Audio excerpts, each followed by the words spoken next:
Assalamualaikum warahmatullahi wabarakatuh. Saya Raja Bahri akan menjelaskan tentang kompensasi. Yang pertama yaitu pengertian kompensasi. Sesungguhnya yang diterima karyawan sebagai penukar dari kontribusi jasa mereka pada organisasi. Selanjutnya, kompensasi. Balas jasa yang diberikan oleh organisasi atau perusahaan baik bersifat finansial maupun non-finansial kepada karyawan atas kontribusi jasa mereka pada periode tertentu. Sistem kompensasi yang baik diharapkan mampu memberikan kepuasan bagi karyawan dan memungkinkan perusahaan mempekerjakan dan mempertahankan karyawan. Selanjutnya, tujuan kompensasi itu terdiri dari 8. 1. Ikatan kerjasama. 2. Kepuasan kerja. 3. Motivasi. 4. Stabilitas karyawan. 5. Produktivitas kerja. 6. Disiplin kerja. 7. Pengaruh serikat pekerja. 8. Pengaruh pemerintah. Selanjutnya, asas kompensasi.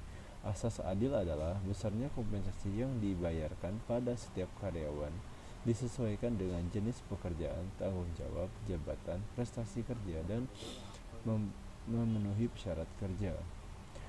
Asas layak dan wajar adalah besar kompensasi yang dibayarkan pada setiap karyawan dapat memenuhi kebutuhan pada tingkat normatif yang ideal.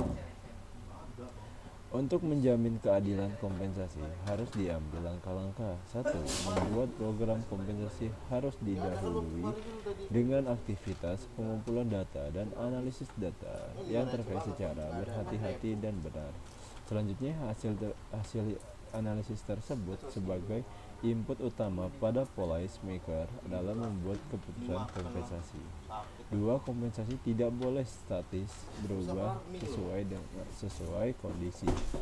Karyawan membutuhkan pengertian akan program kompensasi, terutama berkenaan dengan bagaimana reward didapatkan karena kondisi ini dapat mempengaruhi kinerja karyawan.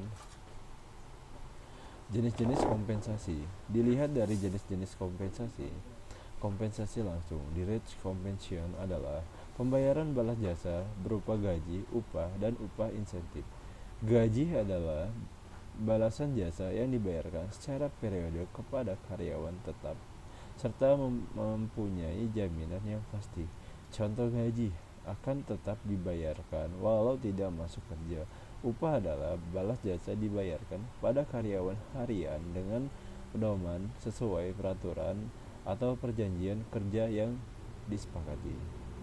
Upah insentif adalah tambahan balas jasa yang diberikan kepada karyawan tertentu sesuai prestasi di atas prestasi yang standar ditentukan. 2. Kompensasi tidak langsung. Indeks kompensasi adalah pembayaran balas jasa yang berupa kesejahteraan karyawan. Contoh motivasi promosi jabatan. Wujud atau bentuk kompensasi. 1. Uang gaji dan upah, tunjangan uang, bonus. 2. Natural, beras, pakaian seragam, obat-obatan. 3. Kenikmatan, fasilitas rumah atau sewa, fasilitas kendaraan, pemeriksaan kesehatan. Selanjutnya, proses kompensasi. Itu ada 5 tahapan. Yang pertama, tahap identifikasi 4 tahapan. Identifikasi dan studi pekerjaan, deskripsi jabatan, deskripsi pekerjaan, standar pekerjaan. Tahap 2, keadilan internal, peringkat pekerja, perbandingan faktor, sistem poin. Dan yang ketiga itu ada keadilan internal, survei gaji dan upah. DPTK, kantor penempatan sesuai karyawan, asosiasi profesional sewa, survei diri,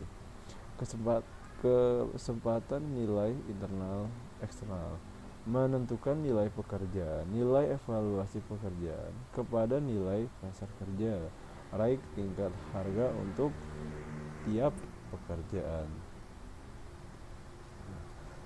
Selanjutnya, yang terakhir, sistem kompensasi. Sistem kompensasi yang bisa digunakan adalah sistem prestasi, sistem waktu, dan sistem kontrak atau borongan. Sistem prestasi upah sistem hasil, suatu cara yang menggantikan cara langsung antara besarnya upah dengan prestasi kerja yang ditujukan oleh karyawan yang bersangkutan. Contoh kompensasi sistem hasil per potong, per meter, per kilo, per liter, dan sebagainya. Sekian presentasi dari saya. Assalamualaikum warahmatullahi wabarakatuh.